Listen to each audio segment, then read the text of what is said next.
آج کا دن جو ہے ہمارے کشمیری رہنما ہمارے ہیرو جو ہیں محمد مقبول بٹ کا جو ہے آج 42واں جو ہے یوم شہادت منایا جا رہا ہے۔ یہ دن جو ہے ہمیں اس بات کی یاد دلاتا ہے جو ہمارے کشمیری ہیروز ہیں، انہوں نے جتنی جدوجہد آزادی کے لیے ہمارے لیے قربانیاں دی ہیں، ان کو جو ہے یاد کرنے کا دن ہے۔ ان قربانیوں کو جو ہے جو قربانیاں انہوں نے ہمارے لیے دی ان کے احساس کا وقت ہے۔ اور ہمارے جو کشمیری رہنما ہیں، ہمارے ہیرو ہیں مقبول بٹ، آپ سب ہی تقریباً جانتے ہوں گے۔ مقبول بٹ شہید حق خودارادیت کی جدوجہد کی جو ہے ہمارے لیے روشن مثال ہیں، جو ہے ہمیشہ یاد رکھے جائیں گے جب بھی جو ہے ہمارے کشمیر کی بات آتی ہے۔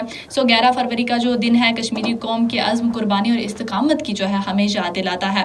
مقبول بٹ شہید نے جو ہے مسئلہ کشمیر کو ایک قوم کے بنیادی حق کے طور پر بھی جو ہے اجاگر کیا۔ اس کے علاوہ کشمیری عوام کی جدوجہد کو جو ہے تاریخ کے تناظر میں بھی ہمیں سمجھنے کی جو ہے ضرورت ہے۔ مقبول بٹ شہید جو ہیں ہمارے قومی تشخص اور سیاسی شعور کی بیداری کی بھی جو ہے علامت ہیں۔ کشمیریوں کی آوازوں کو جو ہے خاموش کیا جا رہا ہے، اس کے خلاف بھی جو ہے ہم عالمی برادری سے اپیل کرتے ہیں کہ وہ اس کے خلاف جو ہے نوٹس لے، اور نئی نسل کو کشمیر کی تاریخ اور جدوجہد آزادی سے آگاہ کرنا جو ہے یہ بھی وقت کی اہم ضرورت ہے۔ اور مقبول بٹ شہید اور محمد افضل گورو شہید کا پیغام شعور، وحدت اور ثابت قدمی کا پیغام جو ہے وہ ہمارے لیے چھوڑ کر جا چکے ہیں، جن کو یاد رکھنے کی ہمیں ضرورت ہے۔